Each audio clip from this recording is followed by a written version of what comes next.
Let's make some sourdough starter. These are the things you're going to need. Some type of funnel, of course a mason jar, a measuring cup, a spoon, and another measuring glass for the water. And you've got to have one of these scales. Wait, what? You have to have a scale. Any old scale, right? Oh no, that scale's not going to work. You have to be able to measure grams. So you need to go to Amazon and order you one of these scales that measures grams. But I can't even hardly read it. Is that even in English? If you don't have one of these scales, oh my lord, your sourdough starter is just not going to be right. It has to be the right amount of grams. Everything just has to be just perfect. It could take a week to get a scale in from Amazon.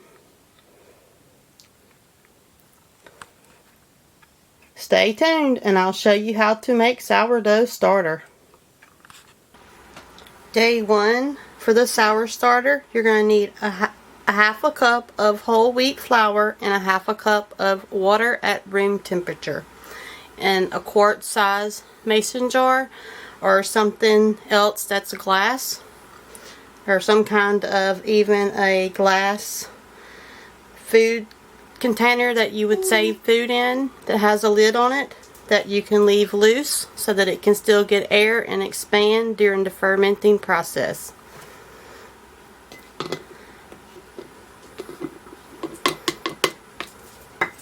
Half a cup of flour, half a cup of water.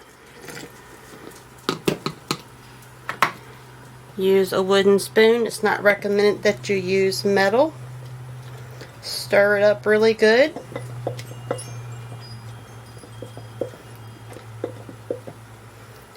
And then I like to just scrape down the sides of the jar on the inside.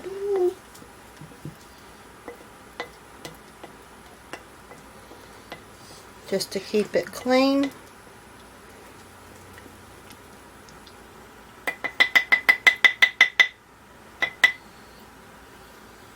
Okay, now we're just going to put a simple coffee filter. You could also use a paper towel or cheesecloth and just a canning ring and put it on.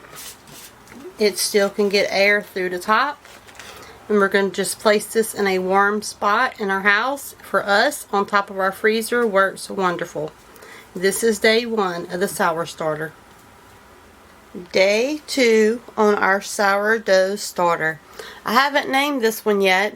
I don't know why. The first couple of ones that I made in the last 6 months or so, I've named one that I've kept alive the whole entire time.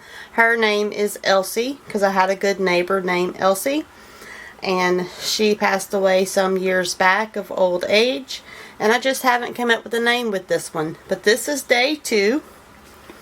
Go ahead and take the cover off and look at her and see how she's doing. Lots of people don't see no activity on day 2, but usually mine shows some activity. I hope y'all can see she's already starting to show some bubbles. So day 2 is a half a cup of flour and a half a cup of water at room temperature.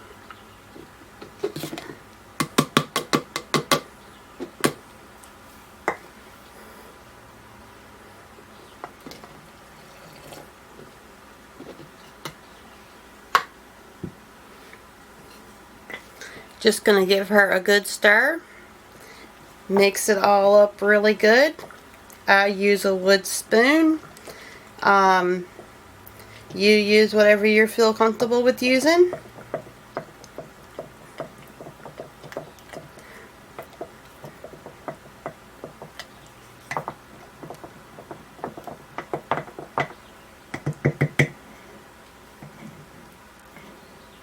And I did not think to grab me a spoon to scrape off my wood spoon with, so I might lose a little bit of flour here.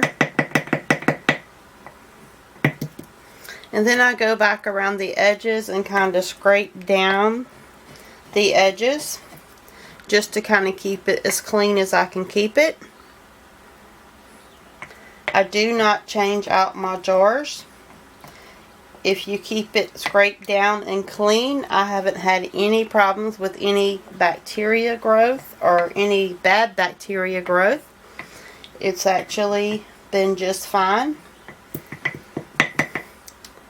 And then I like to wipe off the top because it gets a little messy. Right inside of the rim right there, I wipe it off. And right around the edges, I like to wipe it off. And this is day 2. That's all there is to it. And she's already quite happy and starting to bubble. It's amazing. Go ahead and put my coffee filter and my ring back on. And I will sit her back on top of my freezer. And I'll see y'all back tomorrow for day 3. Day 3 of our sourdough starter. Please forgive me if I forget to say sourdough or just say sour starter. But this is day 3. Day 3, we are going to discard about half of our starter. You probably can see there's some bubbling going on. It seems to be kind of thin, so I will give it a stir. And I'm going to dump off half of the starter. It's a very sticky already. It's already starting to do its little fermenting process. So I'm not going to measure it. I'm just going to eyeball it and dump out about half of my starter.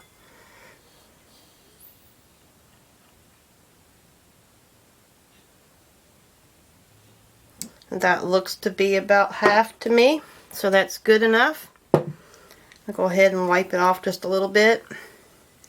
And we're going to add our flour. It's going to be a half a cup of regular white flour. Only the first time do we use the whole wheat flour. Some people do not use white flour because it is bleached. As long as you start with unchlorinated water and unchlorinated flour the first time, then you can continue feeding it with white flour and unbleached water, and your sourdough starter will do just fine. Now I'm going to go ahead and give this a stir before I add the water. Now, this is where it gets kind of tricky. Depending on the consistency of my starter, if it's a little dry, I will add water. And if it's not dry, then I won't add as much water. But it is pretty dry with the fresh feeding, the half a cup of flour. So I'm going to add about 1/4 of that half a cup of water and stir it and see what it looks like. Some people like their sourdough starter runnier or thinner, and some like it thicker. I tend to like mine just a little bit thicker. So I added about 1/4 of a cup of water to my starter and a half a cup of flour. And give it a really good stir, scrape down the sides. Sorry, my dog just sneezed and sneezed again.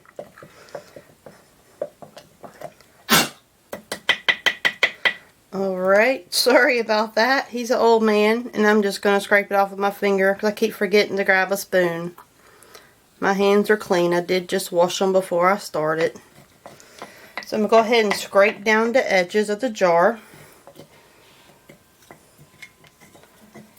And that is all for day 3. I will wipe off the rim and right on the inside of the rim. And that's what she looks like. I will sit her back on top of my freezer. And we'll be back for day 4. Put my cover on. Put my band on. And all this really does is let the air flow through. Keeps any insects or dust out so that it can do the fermenting process. And that's all there is. This has been day 3. I'll see you back tomorrow for day 4. Day 4 of our sourdough starter. Today when I woke up, she was starting to smell more like sourdough. And I want to show y'all the amber liquid on top.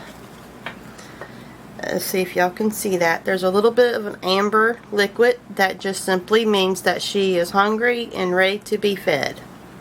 So today I'm going to add 1/4 of a cup of flour,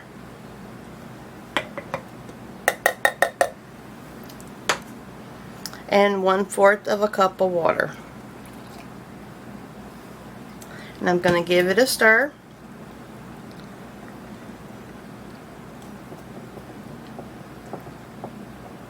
She should start having a really slight sourdough scent.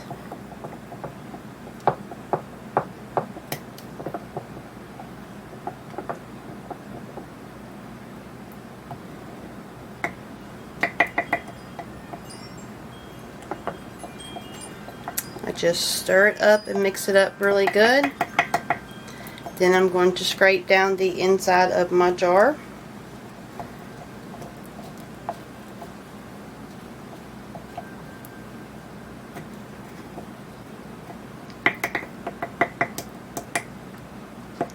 And I guess y'all might can see that the bubbles have started forming already.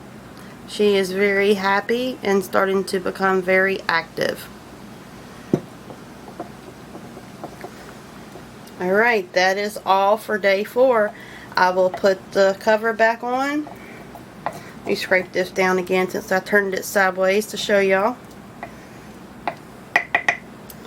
Okay, wipe off the top and inside of the rim just a little bit. Now we will put our coffee filter back on top, put our little band back on, and set her back on top of the freezer. And this was day 4. Day 5 of our sourdough starter. Today she is looking a lot healthier. I've noticed a lot more bubbles. And the sourdough starter still seems to be a little thin. So this is where it gets tricky. Today I'm only going to add 1/4 of a cup of flour, and I'm not going to add the water because I feel like she's still kind of thin. And you may like yours thinner, and that's fine. You can do yours thinner. I prefer mine just a little bit thicker. So all we're going to do is add the 1/4 cup of flour today. And we're going to stir it up.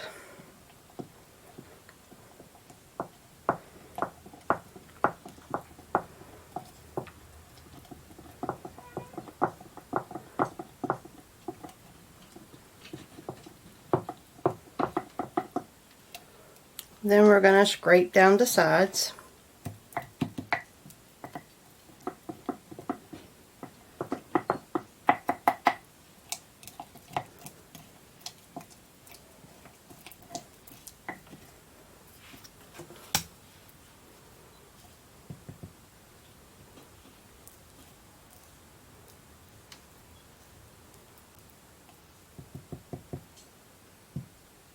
I'll try to use my little scraper. I usually just use my spoon, but we'll see. It's a little big for this jar. And I don't know if I mentioned, but use a wide mouth jar. It'll give you more room to work and scrape it down and dump the flour and water in a lot easier. But you use whatever you have.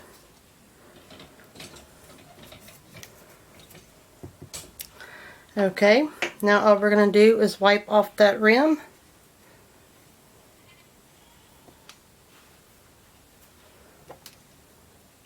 And right on the inside of it. And that's all there is to it. We're going to put our coffee filter back on, put our ring back on, and place her in our warm spot on top of the freezer. And I'll see you back for day 6. Okay, so I poured off about 1/4 of a cup. And now we're going to add 1/4 of a cup of flour,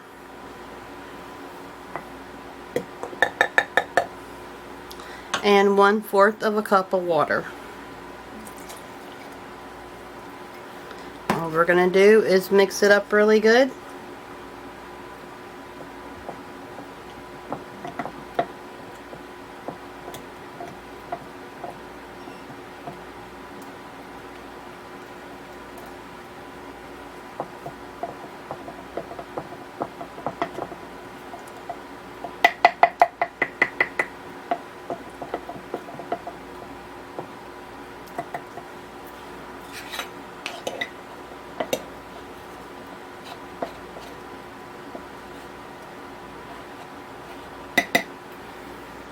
Now we're going to scrape down the sides.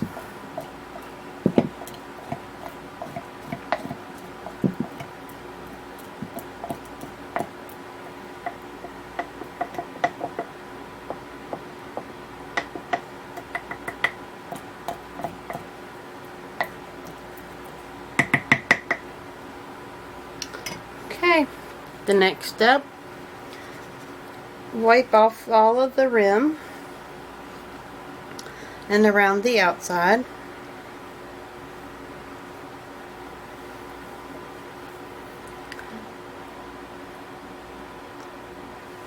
Put our coffee filter back on, cover it up, stick it back in our warm spot. This has been day 6 of the sourdough starter, and I'll see y'all tomorrow. Today is day 7 of our sourdough starter. At this point, you should have really close to 2 cups of sourdough starter, which works really good for most of your recipes. Some recipes call for a 1/2 cup, some call for 1 cup. There are the occasion where you can make a larger batch, but this is a great starter for just baking 1 or 2 loaves of bread every week. And if you feed it every single day, then you'll always have at least your 1 cup or 1/2 cup of starter for whatever bread recipes that you might be making. So we're going to take the lid off and give her a check. I see lots of beautiful bubbles in there. See if I can get this where y'all can see it. I know it's hard to see the bubbles, but it smells wonderful. Go ahead and give it a smell. It should have a pleasant, really good, pleasant sourdough smell, as if fresh baked bread. Smells absolutely wonderful. You can also do a little test taste of your sourdough starter. It should have a real alkaline flavor. Another good example that I can give you is if you've ever taken a vitamin C and you didn't just swallow it first with water and it touched your tongue and it had that little tingly, soury taste. Your sourdough starter should have a very similar little taste and sensation on your tongue, just like as if you were to take a vitamin C without water. But it should have a very, very pleasant sourdough smell. So today I'm just going to stir it, and of course the alarm would go off. Go ahead and stir it and see what the texture is. I can tell that it's still a little bit thin, so I put a question mark because you may need to add water, you may not need to add water. So why it's extremely hard for people to tell others how to make sourdough starter, because we all like it at different textures. I'm going to let it, I like it to be thicker, so I'm just going to add my flour today instead of water because it seems a little thin to me. You use whatever preference you prefer. I'm just going to add 1/4 of a cup of flour, and then I'm going to stir it.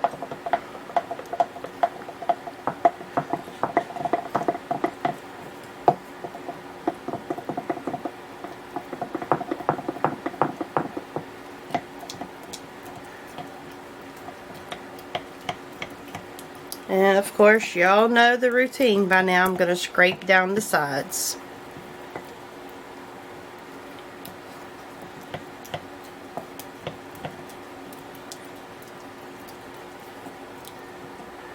And she is extremely happy. She is really bubbly. It helped her to bulk back up a lot more to the consistency that I like, which is a lot more thicker. You do it however you're comfortable with. And I'm going to go ahead and scrape this off. I did remember to grab a spoon this time.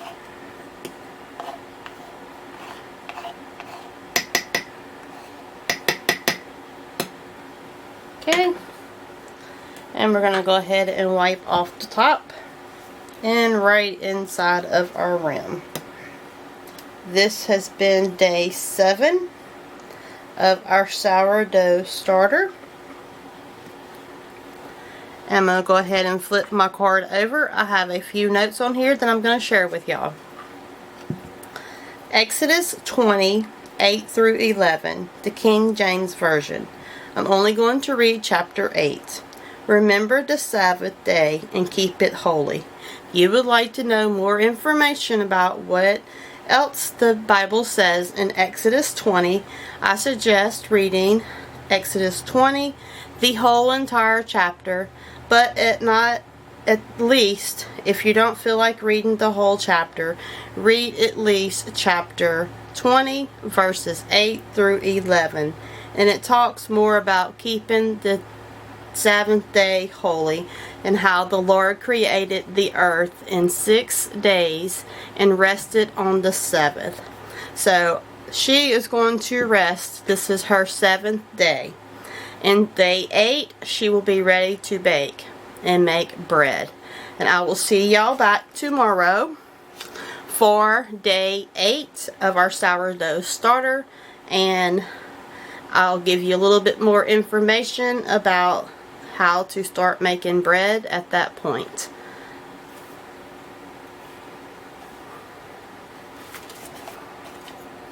I will put the lid back on her and stick her back in her warm spot. Day 7.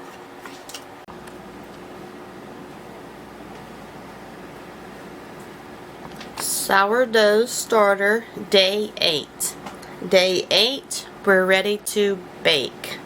So I'm going to show you how I do it. Y'all do it however y'all want. I'm just going to show you how it looks. Very healthy, very active. It did swell up a little bit, which is what it's supposed to do, and then it went back down. Still a lot of very healthy bubbles in there. And this was the wide mouth quart. So, do I ever wash my quart jar? Yes, I do. And I'll show you that in just a second. Okay, on day 8, that would be whenever I wash my jar. So on day 8, you're ready to bake. On day 8, I usually would just measure out 1 cup or half a cup, whatever your recipe calls for. And I stir it up first. Measure out 1 cup.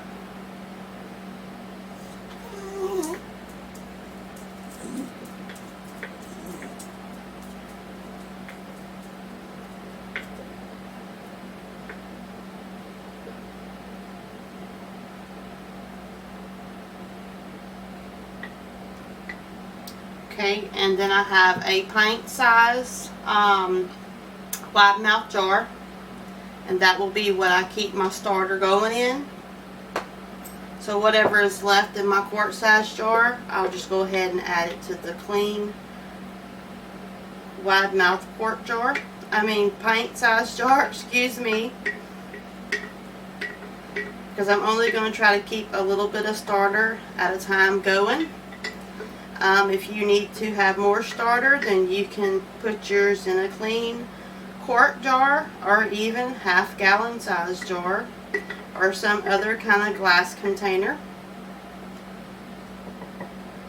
Just whatever your family's needs are. So this is about 1 cup. So when I feed this every other day from here on out, it will still have me at least a cup and a quarter or a cup and a half. It still gives me room for it to expand.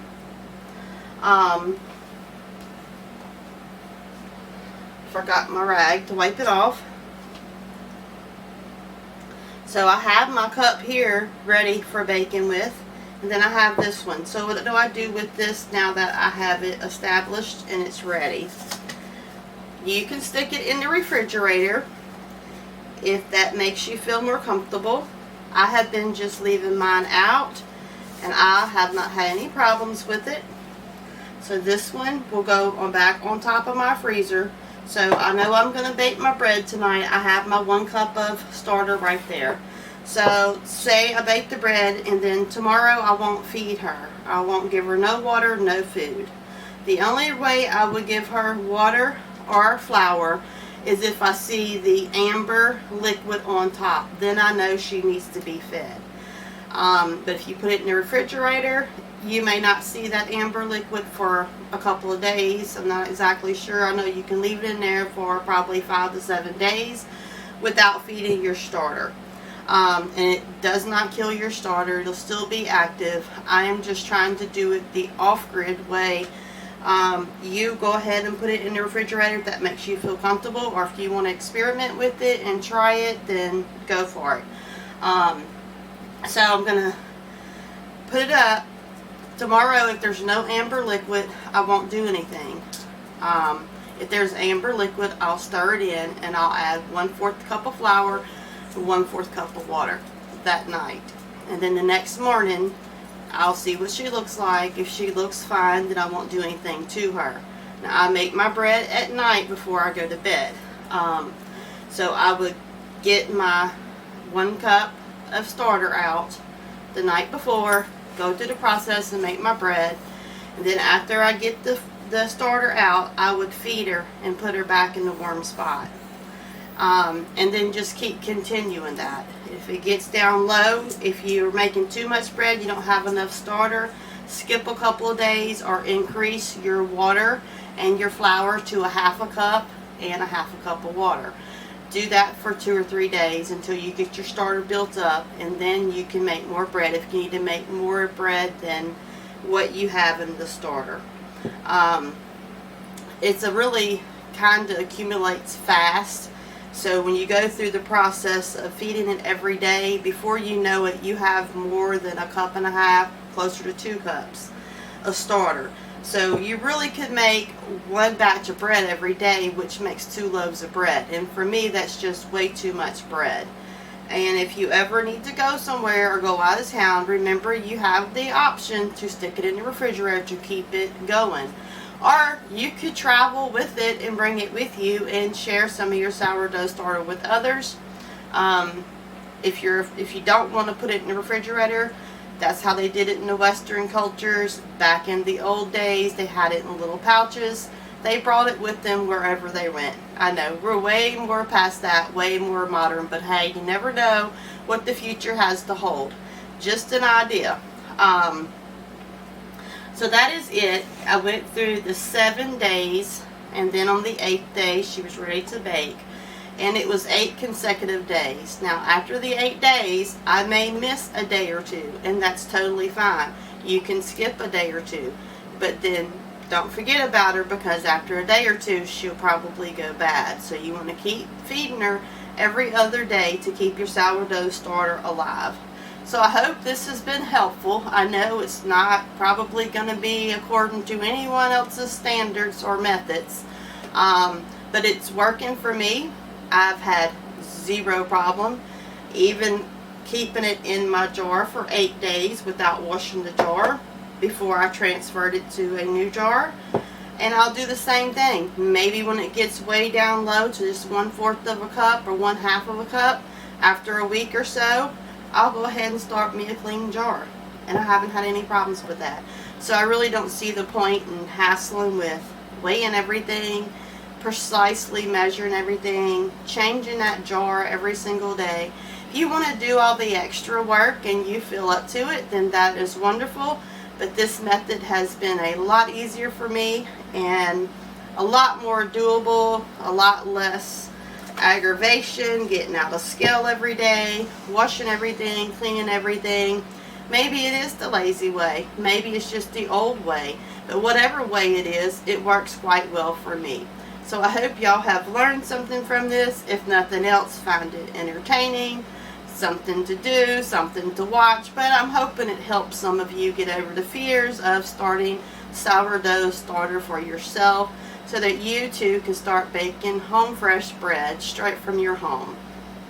So I'll have a video coming out probably sometime this month. I'm not going to promise anybody anything, but I am doing my best to keep creating content. It may just not be 3 times a week.